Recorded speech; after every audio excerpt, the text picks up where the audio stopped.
अस्सलाम वालेकुम dear students. आज का हमारा टॉपिक है फ्रिक्शन। फ्रिक्शन आपके पास एक ऐसी फोर्स है जो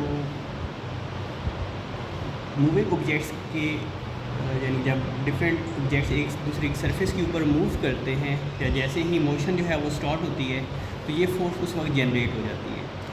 इस फोर्स का जो मेन पर्पस होता है उसने मोशन को अपोज करना होता है। ठीक है, मीन्स कि जैसे ही आपके पास दो ऑब्जेक्ट्स या दो सरफेस एक दूसरे के ऊपर स्लाइड ओवर करते हैं, एक दूसरे के ऊपर मूव करते हैं, तो ये जो फ्रिक्शनल फोर्स है ये जनरेट हो जाती है और ये आपके पास मोशन को अपोज करती है। यानी जब भी आपके पास दो ऑब्जेक्ट्स एक दूसरे की सरफेस के ऊपर मूव करना स्टार्ट करेंगे तो जो फ्रिक्शन है वो जनरेट हो जाएगी। और ये आपके पास कंटेक्ट फोर्स की एक टाइप है जिसमें आपके पास यानी कि दो सरफेस जो हैं वो यानी कि इस फोर्स की जनरेशन के लिए या इस फ्रिक्शन की जनरेशन के लिए दो ऑब्जेक्ट्स का या दो सिस्टम्स का या दो सरफेस का आपस में कंटेक्ट में होना ज़रूरी है। यानी जैसे ही दो कंटेक्ट सरफेस जो हैं एक दूसरे के लिहाज से जो है वो मोशन में आते हैं तो जो फ्रिक्शन है वो जनरेट हो जाती है। तो फ्रिक्शन एक ऐसी फोर्स है जो आपके पास मोशन को अपोज करती है। ठीक है, तो अब इसकी कुछ एग्जांपल यहाँ पर हम डिस्कस करते हैं। मिसाल के तौर पे हम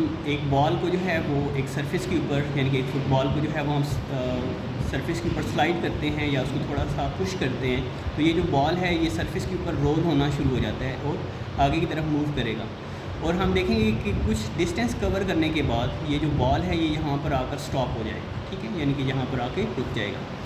अब न्यूटन के फर्स्ट लॉ के अकॉर्डिंग जब एक ऑब्जेक्ट इन मोशन होता है तो उसको अपनी मोशन को कंटिन्यू रखना चाहिए।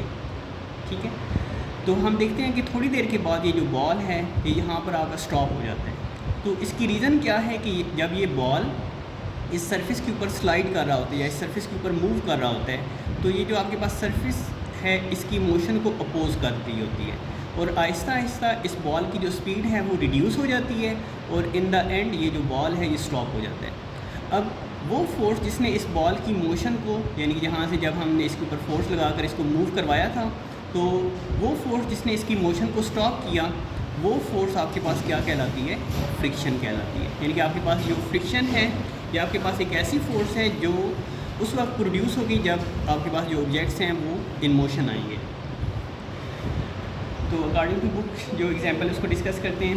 When a cricket ball is hit by the bat it moves on the ground with a reasonably large velocity. जब हम एक क्रिकेट बॉल को जो है वो हिट करते हैं बैट के साथ तो वो एक बहुत ज़्यादा वेलोसिटी के साथ जो है वो मूव करना शुरू कर देता है। According to Newton first law of motion it should continue to move with constant velocity. यानी कि न्यूटन के पहले कानून के मुताबिक जब हमने बॉल को हिट किया तो इसको मुसलसल मूव करते रहना चाहिए।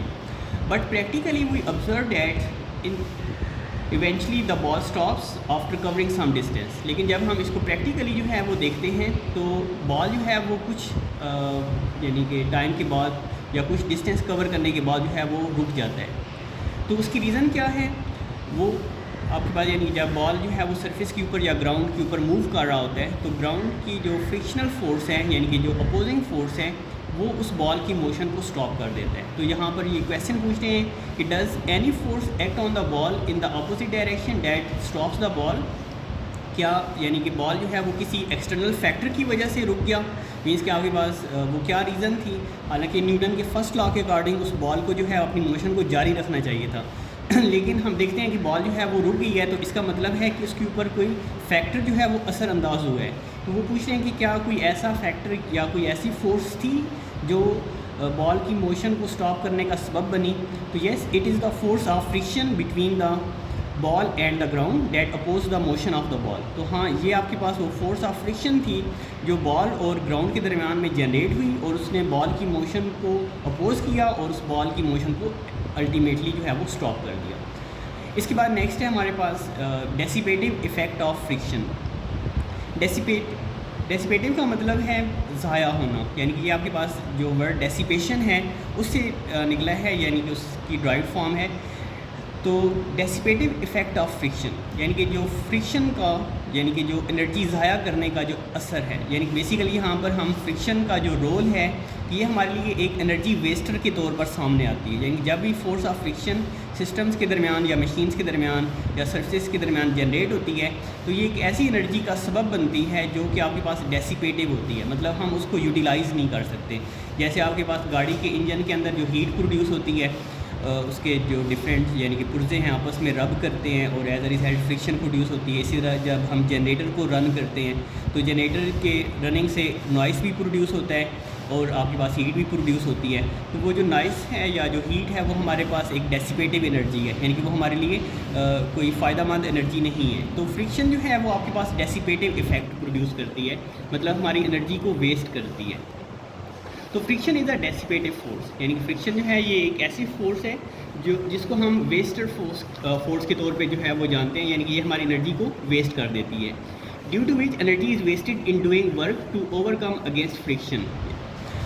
The lost energy appears in the form of heat, और ये जो आपके पास एनर्जी ज़ाया हो जाती है वो आपके पास हीट की शक्ल में सामने आती है, मतलब जो हरारत है उसकी शक्ल में आपके पास वो जो हीट है जो एनर्जी है वो हमें ऑब्टेन होती है और उस हीट एनर्जी को हम किसी भी तरह से यूटिलाइज़ नहीं कर सकते हैं। A very common example of energy dissipation is the rubbing hands. For example यानी कि जब हम अपने हाथों को, दोनों हथेलियों को रब करते हैं तो रबिंग के दौरान क्या होता है कि हमारे हाथ के दरमियान या हाथों की सर्फेस के दरमियान जो है वो हीट जनरेट होती है। तो वो जो हीट है वो बेसिकली हमारी जो मस्कुलर एनर्जी होती है उसको यूटिलाइज़ करके हम जो हीट है वो जनरेट करते हैं और वो हीट थोड़ी देर के बाद एनवायरनमेंट के अंदर डेसिपेट हो जाती है। When we rub our hands, heat is produced due to friction and our hands become warm. Similarly, the temperature of machine rises due to the friction between its moving parts that can cause many problems. इस तरह आपके पास जब machines को हम मुसलसल चलाते रहते हैं तो उनके पुर्जों के दरमियान जो है वो हीट जनरेट होती है, मतलब वो पुर्जे आपस में रब करते हैं, आपस में फ्रिक्ट अप होते हैं, तो एज अ रिजल्ट जो मशीन है वो थोड़ी देर के बाद हीट अप हो जाती है। और अगर वो मुसलसल हीट अप होती रहे तो वो आपके पास शॉर्ट सर्किट का भी सबब बन सकती है, जो कि आपके पास एक एक्सप्लोजन या फायर की तरफ लीड कर सकता है। मीन्स कि इसके आगे मज़ीद जो है वो प्रॉब्लम्स क्रिएट हो सकते हैं। The tires of vehicles also wear out after becoming too hot due to friction between tires and road. इस तरह अगर हम गाड़ी जो है वो मुसलसल चलाते रहें तो आपके पास जो टायर्स हैं वो घिसना शुरू हो जाते हैं। फिर हमें यानी कि अगर वो टायर बहुत ज़्यादा घिस जाएँ और हम उसको यूटिलाइज़ करें तो वो ब्रस्ट भी हो सकते हैं, ठीक है, या फिर हमें कुछ अर्से के बाद जो है वो चेंज करने पड़ेंगे।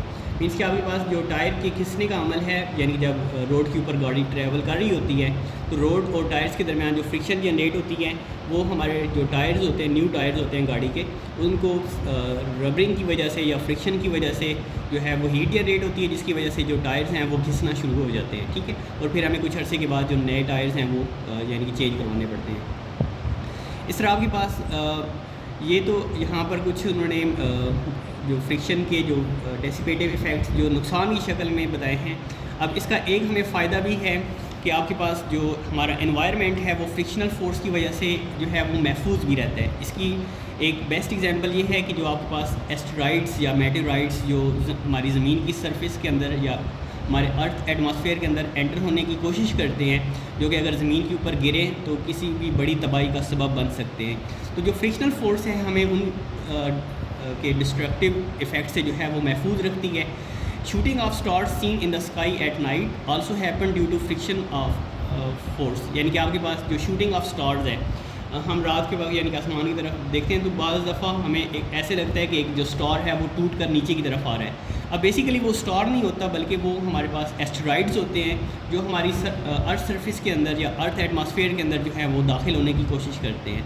अब जैसे ही वो अर्थ एटमॉस्फेयर के अंदर एंटर होते हैं तो एयर रेजिस्टेंस जो है या हवा की जो फ्रिक्शन है उनकी सरफेस के साथ जो है वो फ्रिक्ट अप होना शुरू हो जाती है और वो एस्टेरॉइड सरफेस इतनी गर्म हो जाती है कि इन द एंड जो आपके पास एस्टेरॉइड्स हैं वो बहुत ज़्यादा गर्म होकर ब्लास्ट हो जाते हैं और एज अ रिजल्ट आपके पास वो रॉक की शक्ल में एनवायरनमेंट के अंदर जो है वो स्प्रेड आउट हो जाते हैं और उनका पूरा स्ट्रक्चर जो है वो ज़मीन के साथ टकराने की बजाय जो रॉक के शक्ल में जो छोटे छोटे पीसेज हैं उनके अंदर कन्वर्ट हो जाता है, जिससे हमारे ज़मीन की सतह जो है या ज़मीन के ऊपर कोई भी जो ऑब्जेक्ट है जिसकी वजह से वो एस्टेरॉइड की वजह से नुकसान हो सकता था वो उससे महफूज रह सकता है। तो as they are moving air resistance cause generation of heat, यानी जब वो अर्थ एटमॉस्फेयर के अंदर एंटर होते हैं तो एयर रेजिस्टेंस जो है उनकी सतह के ऊपर बहुत ज़्यादा हीट क्रिएट कर देती है।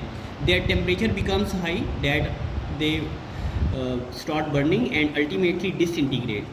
तो उनका जो अर्थ यानी कि एयर रेजिस्टेंस की वजह से जो टेम्परेचर है वो इतना ज़्यादा हो जाता है कि वो जलना शुरू हो जाते हैं और अल्टीमेटली डिसइंटीग्रेट, और नतीजतन क्या इन द एंड वो डिसइंटीग्रेट हो जाते हैं। डिसइंटीग्रेट का मतलब होता है कि वो उनका जो नामो निशान है वो मिट जाता है, या वो बिल्कुल छोटे छोटे ज़रात के अंदर या रॉक के अंदर जो है वो कन्वर्ट हो जाते हैं। तो ये आपके पास जो फ्रिक्शन का डेसिपेटिव इफ़ेक्ट है, मीन्स के जो फ्रिक्शन है वो एनर्जीज़ को वेस्ट करती है।